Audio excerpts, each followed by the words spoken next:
The transport ship landed with a loud bang on the metal floor of Station Omega-7. Steam came out from the bottom of the ship as the engines turned off. The big doors opened with a hiss and people started walking out. Some were young soldiers who looked scared. Others were older soldiers who had done this many times before.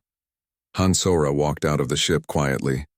She carried one small bag on her shoulder. She was not very tall and looked very young. Her uniform was clean and new. No patches were on her arms. No medals were on her chest. She looked like she had just finished training school. Sora walked slowly across the landing area. The station was huge. Metal walls went up very high. Bright lights made everything look white and cold. Many people were walking around doing their jobs. The air smelled like oil and metal. She could hear people talking loudly. Some were giving orders. Others were asking questions. The sound of machines was everywhere. This was her new home for the next year. Sergeant Kim Dong-soo stood near a big desk with a computer screen.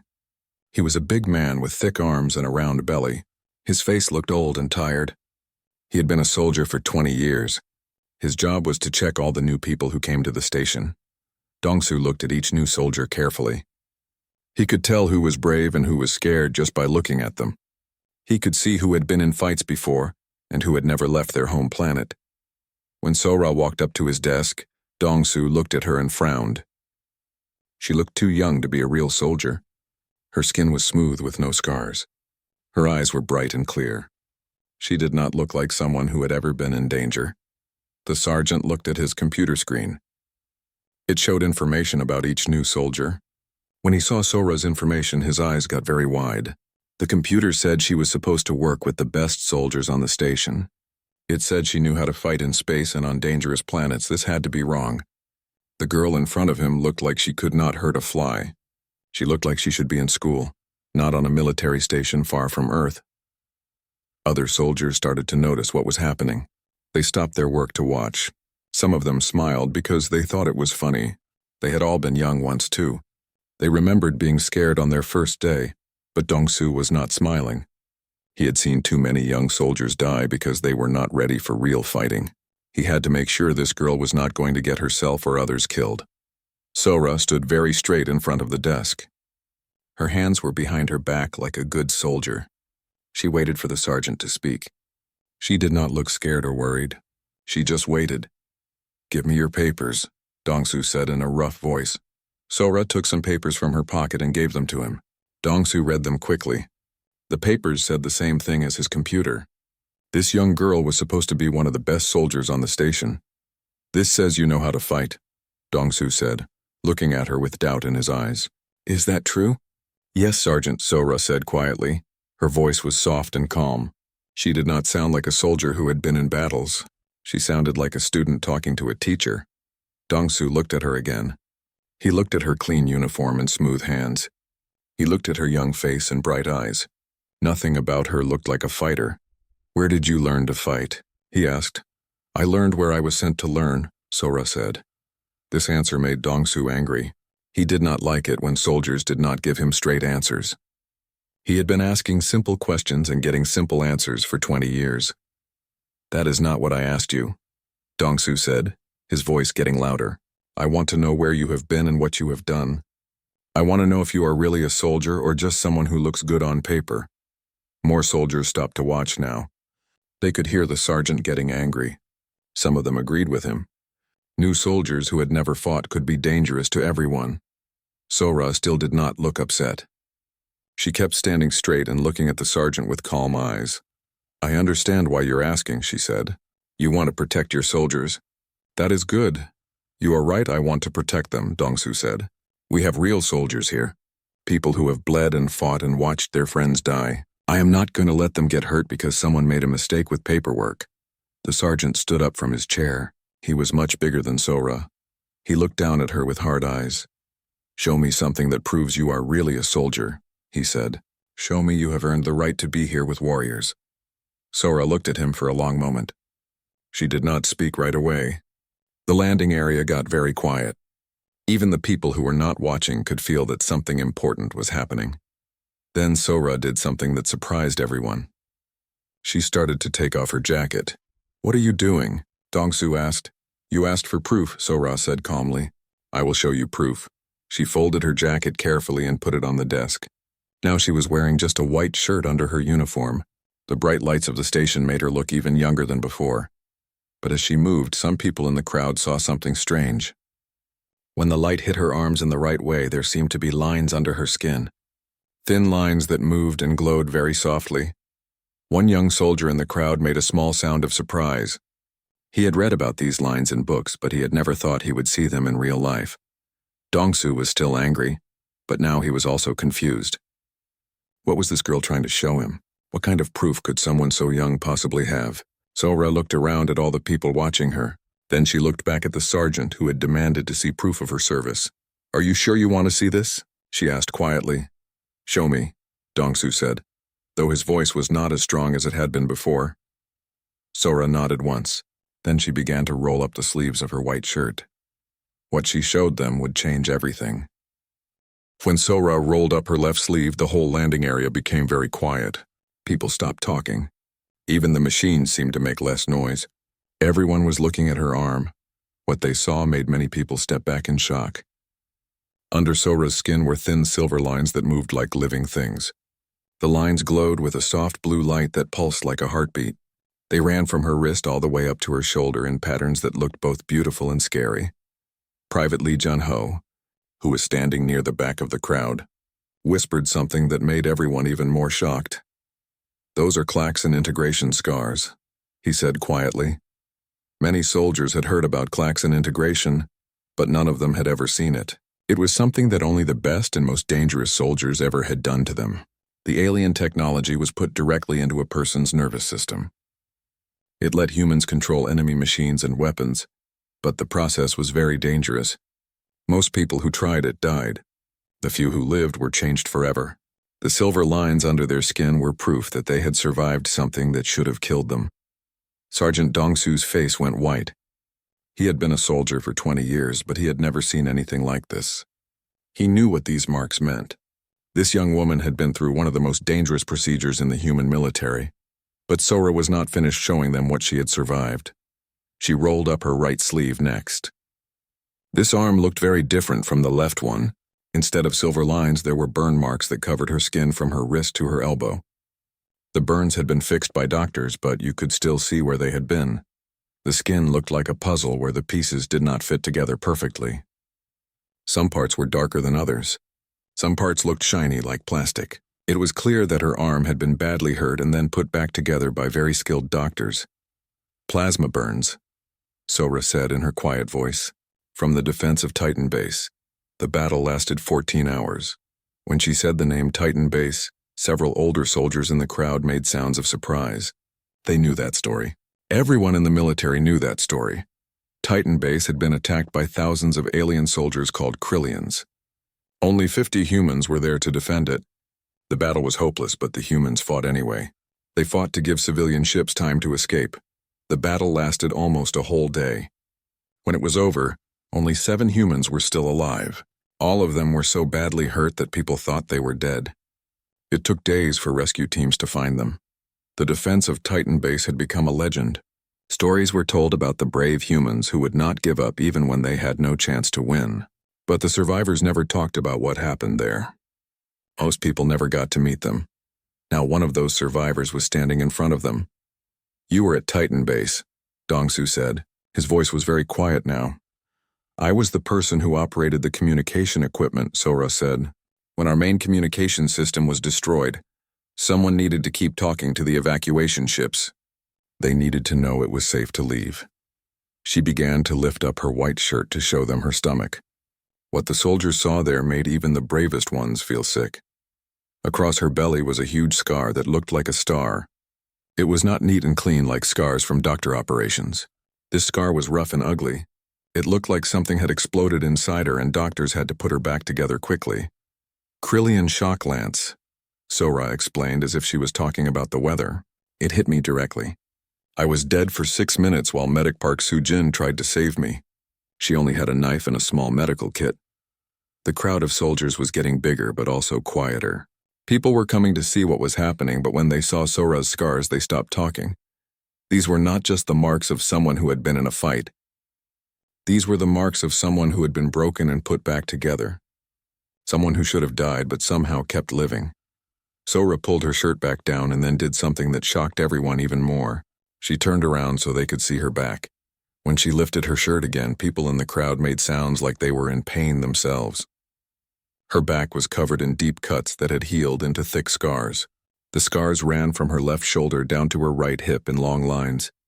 Between the big scars were smaller ones. Little round marks that looked like someone had shot her many times with small weapons. But the worst scar was at the bottom of her neck. It was perfectly round and surrounded by 6 smaller marks in a pattern. Kryllian razor claws, Sora said, pointing to the long scars. Energy projectiles, she said about the small round ones. And this, she pointed to the mark on her neck, is from a neural interface port. Sergeant Major Yoon Kyung-mi had come to see what all the noise was about. When she saw the scar on Sora's neck, she made a sound of shock. That is from a Class 7 tactical implant, she said. Everyone knew what that meant.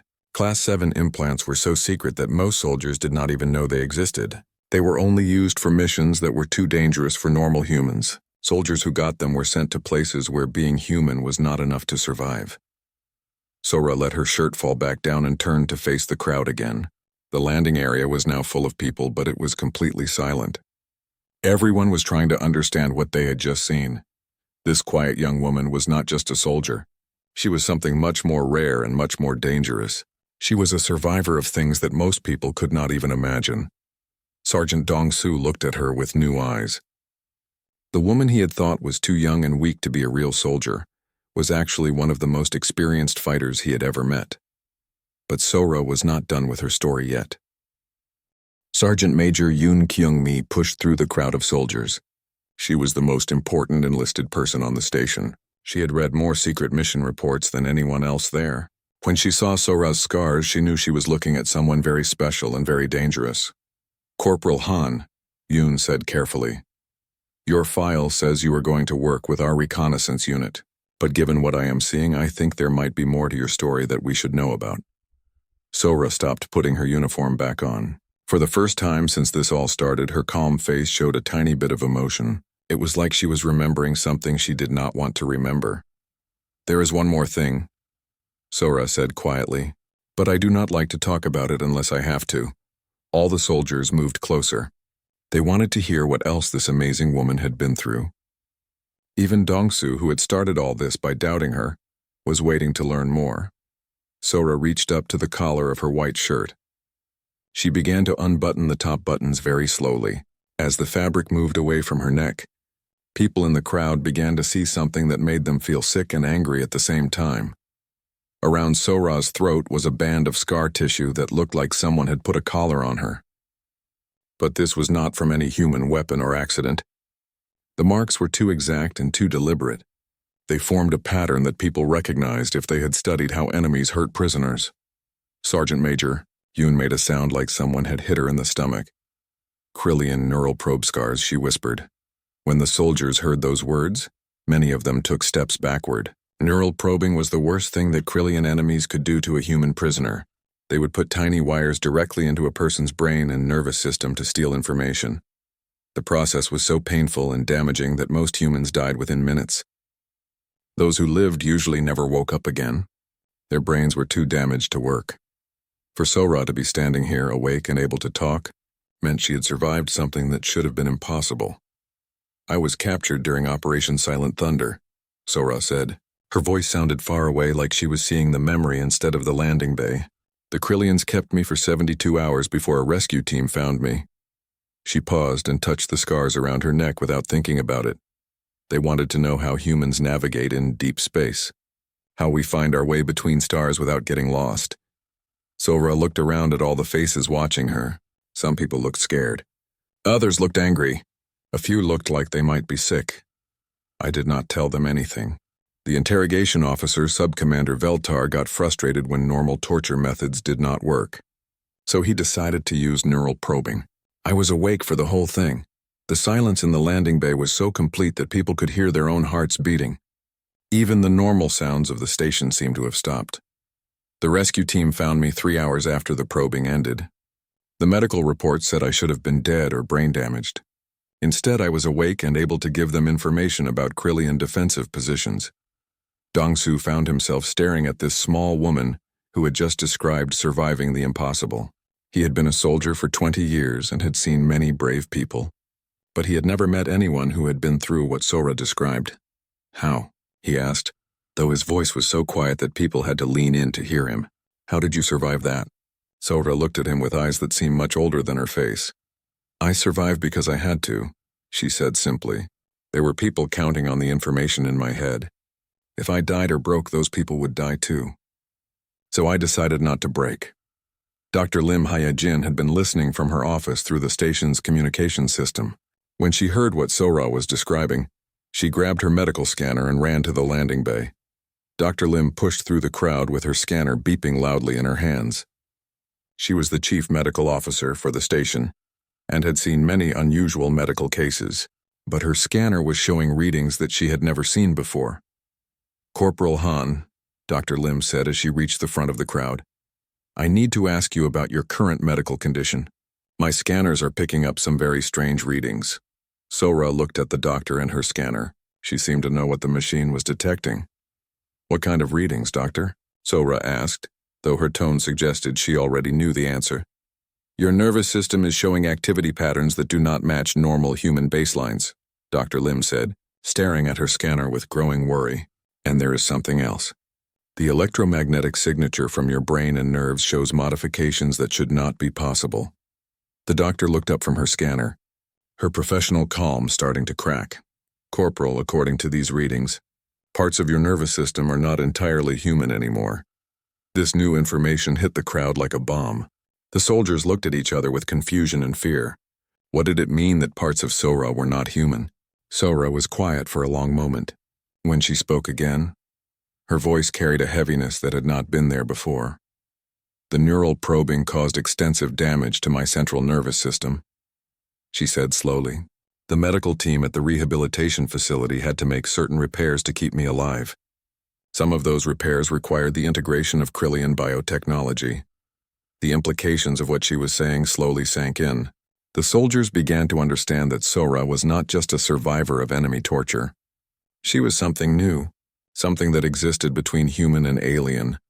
"They used enemy technology to fix parts of your brain?" Sergeant Major Yoon asked, her voice barely above a whisper.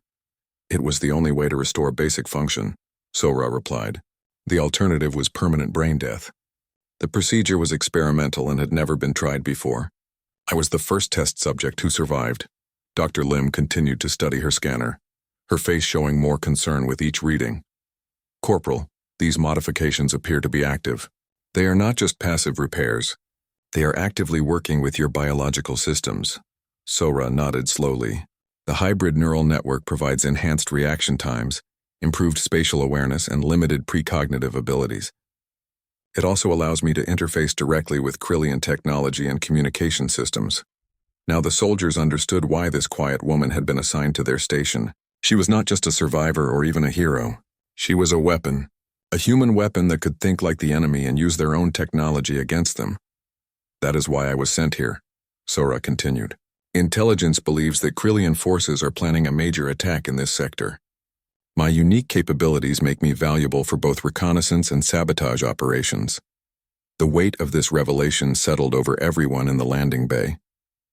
They were not just meeting a decorated veteran. They were meeting the future of human warfare against alien enemies. Commander Park Jae-sung had been watching the entire situation from his office through the security cameras. When he heard Sora's final revelation about her hybrid neural system, he knew he needed to come down to the landing bay immediately. The commander was a tall man with gray hair and serious eyes. He had been in charge of Station Omega-7 for 3 years. In that time, he had seen many different types of soldiers come and go. But he had never seen anything like what was happening today. Commander Park walked through the crowd of soldiers, who quickly moved aside to let him pass. Everyone came to attention when they saw him approaching. Sora also stood very straight and saluted properly. "Corporal Han," Commander Park said, returning her salute. "I have been reading your classified files, but seeing you in person helps me understand things that the written reports could not explain." Sora remained at attention while the commander spoke. Her face showed no emotion, but her eyes were alert and focused. Sir, I understand that my presence here may create certain problems, she said. If you think that my assignment to this station would compromise security or make it difficult for the unit to work together, I can request a transfer to another location. Commander Park looked at her carefully. He was thinking about the intelligence reports his station had been receiving. For weeks they had been getting warnings about increased Krillian activity in their sector of space. Something big was coming, and they needed every advantage they could get. On the contrary, Corporal, Commander Park said, shaking his head, given the intelligence reports we have been receiving about Krillian activity in this area, your unique capabilities may be exactly what we need to protect this station and the colonies behind us. The commander turned to address all the soldiers who had gathered to watch this extraordinary event. What you have witnessed here today is classified at the highest security levels, he said in a voice that carried complete authority. Corporal Han's service record and current medical status are not to be discussed with anyone outside of this group. Anyone who violates this order will face court-martial. Is that understood? Yes, sir, came the immediate response from dozens of voices. The soldiers understood the seriousness of what they had learned. This was not just military gossip or an interesting story. This was information that could affect the security of human space if it fell into the wrong hands. Sergeant Dongsu, who had started this entire confrontation by demanding proof of Sora's service, stepped forward. His face showed obvious discomfort and regret. Corporal Han, he said, his voice much different than it had been at the beginning. I owe you much more than just an apology. I judged you based on how you looked and almost made a complete fool of myself. If there is anything I can do to make up for my mistake, Sora turned to face him. And for the first time since getting off the transport ship, something that looked like a smile appeared on her lips. Sergeant, you were trying to protect your soldiers, she said. That is exactly what a good sergeant should do. You do not need to make up for anything. She paused for a moment, then added something that surprised everyone. Besides, I actually prefer it when people underestimate me. It makes my job much easier when enemies think I am not dangerous. Some of the tension that had filled the landing bay began to fade as soldiers slowly started to return to their normal duties. But many of them continued to look at Sora with new understanding and respect. Dr. Lim approached Sora one more time with her medical scanner still beeping quietly. Corporal, I would like to schedule a complete medical evaluation, she said. Not because I have doubts about your fitness for duty, but because understanding your unique physiology might help us better support other soldiers who have suffered similar trauma in the future. Sora nodded without hesitation. Of course, Doctor. I am always willing to help with medical research that might benefit other soldiers. As the crowd began to break up, Commander Park stayed to speak with Sora privately. He wanted to make sure she understood her situation and felt welcome on his station. Corporal, I want you to know that your service record speaks for itself, he said. The fact that you are here, functional and ready to continue serving, is proof of both human resilience and the skill of the medical teams who helped you recover. Thank you, sir, Sora replied. I am ready to serve in whatever capacity you think is most appropriate for the mission. Commander Park smiled, though his expression remained serious. I have a feeling that your presence here is going to change more than just our operational capabilities, he said. Sometimes the most important victories are won not through superior weapons or tactics, but through the simple act of proving that humans refuse to give up, no matter what the enemy does to us. The commander paused, looking at the scars visible on Sora's arms and neck. You are living proof of something that our enemies need to understand. No matter how much damage they inflict, no matter how much pain they cause, humans will find a way to not just survive, but to come back stronger. Sora listened to his words carefully. She had heard similar things from other commanders, but she could tell that Commander Park truly understood what her survival meant. Sir, if I may ask, Sora said, what are the current threat assessments for this sector? My briefing materials were somewhat limited. Commander Park's expression became more serious. We have been detecting increased Krillian scout ship activity for the past month, he said. Intelligence believes they are preparing for a major offensive push into human territory. This station is strategically positioned to defend 3 major colony worlds behind us. He gestured toward the large windows that showed the stars beyond the station. If the Krillians break through here, over 12 million civilians will be in immediate danger. We cannot let that happen. Sora nodded, understanding the weight of responsibility that came with her assignment. "What kind of reconnaissance missions are you planning?" she asked. "That will depend partly on your capabilities," Commander Park replied. "Your ability to interface with Krillian technology could give us intelligence advantages we have never had before. But I want to make sure we understand your limitations before we plan any operations." As they talked, other soldiers continued to walk past them, stealing glances at the remarkable woman who had just changed their understanding of what it meant to be human. Private Lee Jun-ho, who had been the first to recognize her Klaxon integration scars, approached hesitantly. "Corporal Han," he said nervously, "I just wanted to say that it is an honor to serve on the same station as you. I've read about the defense of Titan Base many times. You and the other survivors are heroes to all of us." Sora looked at the young private with kind eyes. "Thank you, Private," she said. "But remember that heroism is not about surviving impossible situations. It is about doing your duty even when you are scared, even when the odds are against you. Every soldier here has the potential to be a hero when the time comes." Her words seemed to give the young soldier confidence. He saluted and returned to his duties with a straighter back and more determined expression. As the landing bay finally returned to normal activity, Sora picked up her small bag and prepared to report to her assigned quarters, but she knew that her real work on Station Omega-7 was just beginning. 3 days after Sora's arrival at Station Omega-7, the first Krillian probe ships appeared on the long-range sensors. The station's alert system began sounding throughout all the corridors and rooms. Red lights flashed everywhere as soldiers ran to their battle stations. Commander Park stood in the command center, watching the sensor displays with growing concern. 3 small Krillian ships were moving slowly through the outer edge of the system. They were too far away to attack the station, but close enough to scan everything and gather information. "They are mapping our defenses," said Lieutenant Colonel Kim Min-ho, the station's intelligence officer. "They want to know how many ships we have, what kind of weapons we are using, and where our weak points might be." Commander Park nodded grimly. "How long before they get close enough for us to engage them?" "At their current speed, approximately 6 hours," replied the tactical officer. "That gives them plenty of time to complete their reconnaissance and escape," Commander Park said. "Unless we can find a way to stop them sooner." That was when Sora entered the command center. She had been called to report for her first mission briefing, but the timing could not have been better. "Corporal Han," Commander Park said when he saw her, "we have a situation that might be perfect for testing your unique capabilities."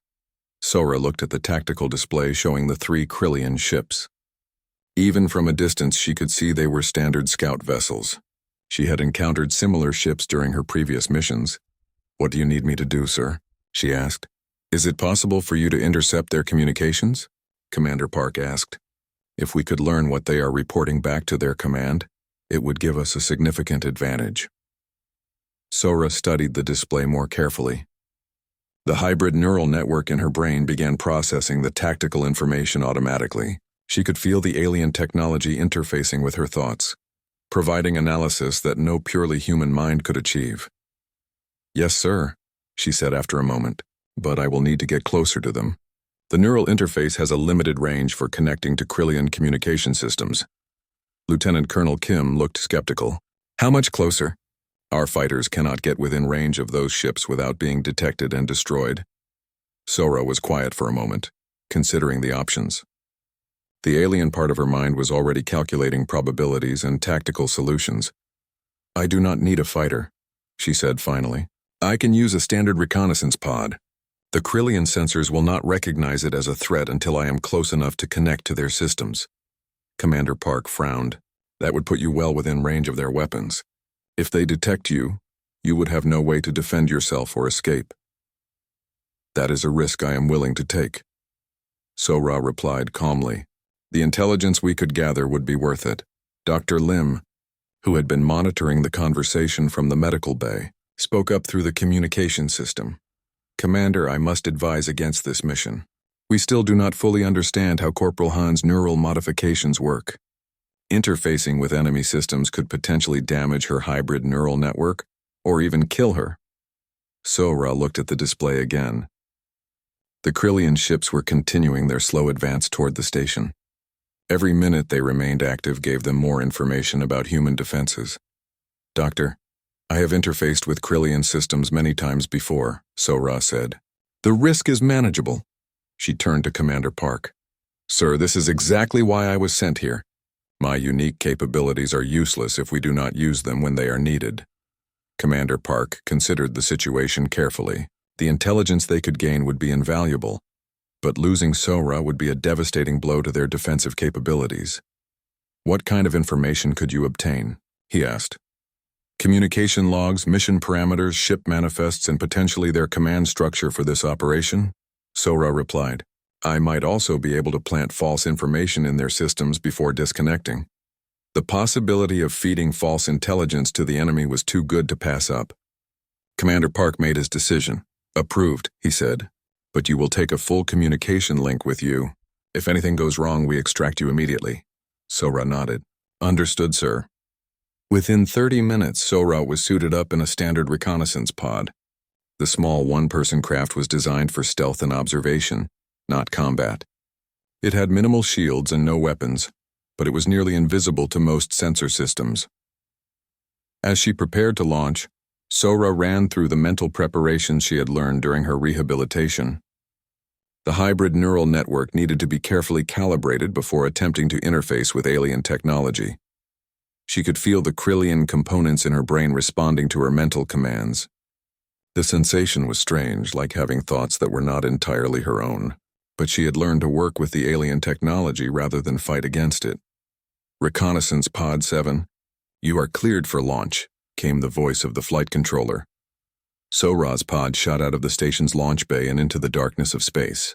The 3 Krillian ships appeared as small dots on her display. Still several hours away at normal speed, but Sora was not. Planning to use normal speed, the reconnaissance pod was equipped with a short-range burst engine that could provide incredible acceleration for brief periods. Sora activated the burst engine and felt herself pressed back into her seat as the pod accelerated to nearly 10% of light speed. At this velocity, she would reach the Krillian ships in less than 20 minutes. But she would also be completely undetectable until she was almost on top of them. As she raced through space toward the enemy ships, Sora began preparing her mind for the interface process. The hybrid neural network started establishing preliminary connections, reaching out with electromagnetic fields that could penetrate Krillian communication systems. When she was still 5 minutes away from the enemy ships, Sora felt the first contact. The alien technology in her brain had detected the Krillian communication frequencies and was beginning to decode their transmissions. What she found there made her blood run cold. The 3 scout ships were not just gathering intelligence about Station Omega-7, they were the advance element of a massive invasion force. According to their communications, over 200 Krillian warships were already en route to this system. The attack would begin in less than 72 hours. Sora immediately began recording everything she could access through the enemy communication network. Ship positions, weapon capabilities, battle plans, and command protocols all flowed through her hybrid consciousness. But as she delved deeper into the Krillian systems, she discovered something even more disturbing. The invasion of this sector was not just a military operation.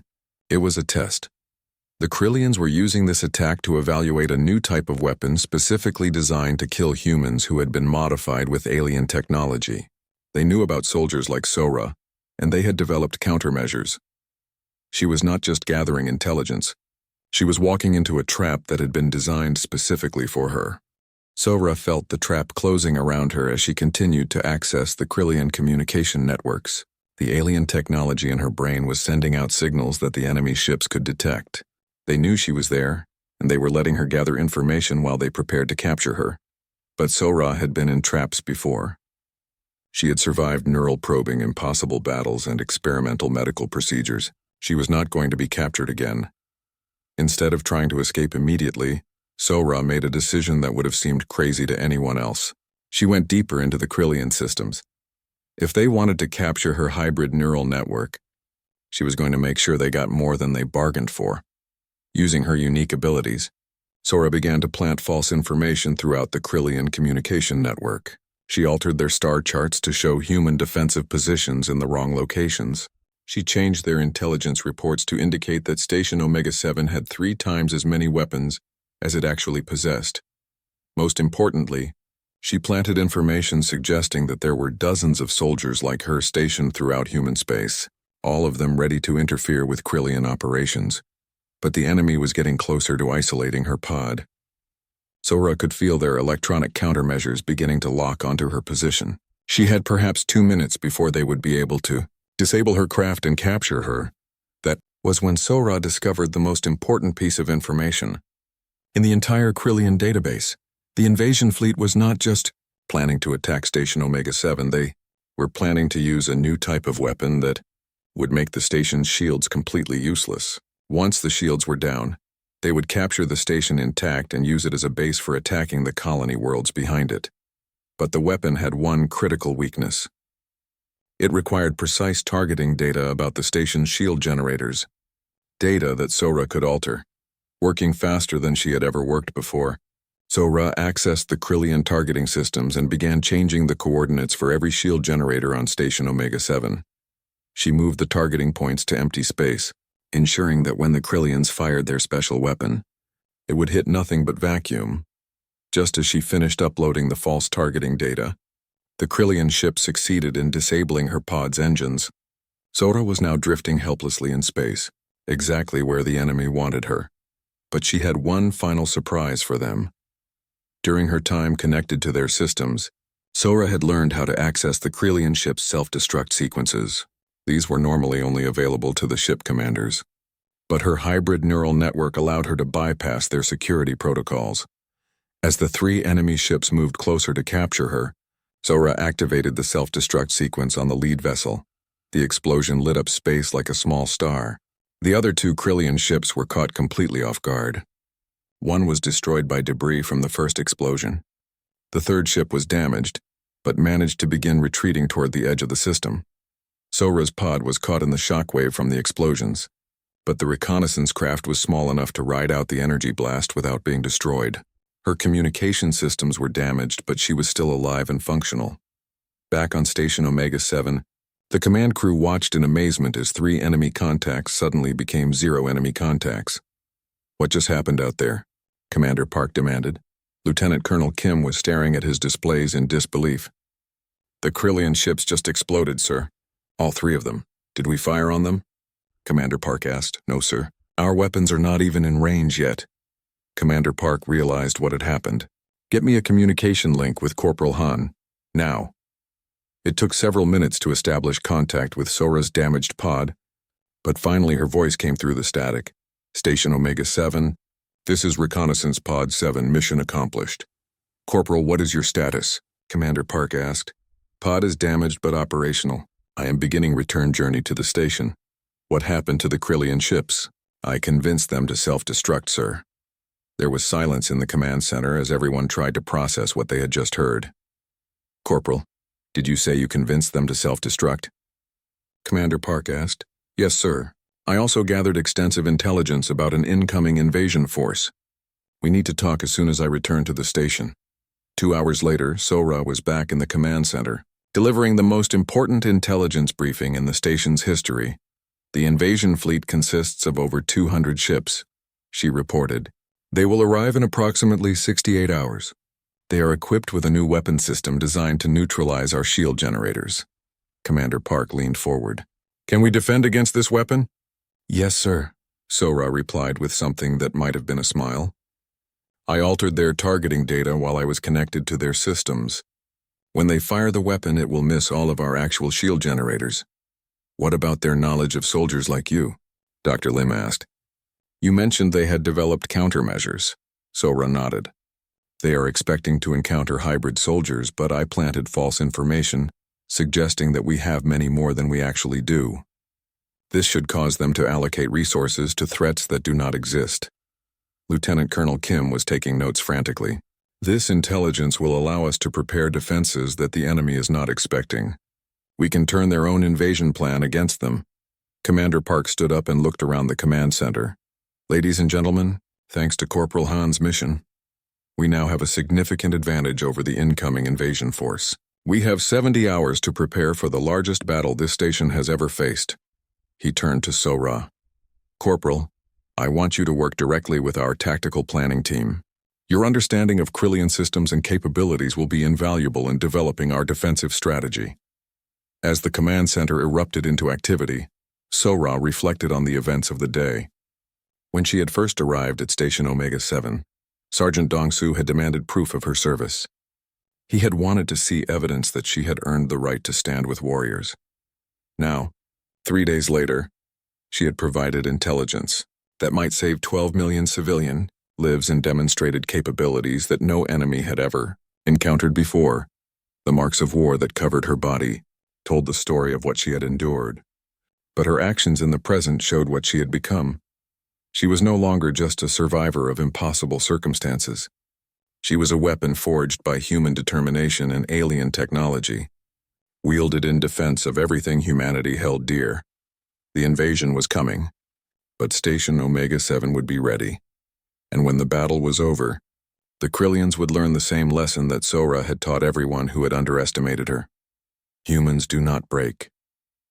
They adapt, they overcome, and they find a way to turn their greatest weaknesses into their greatest strengths.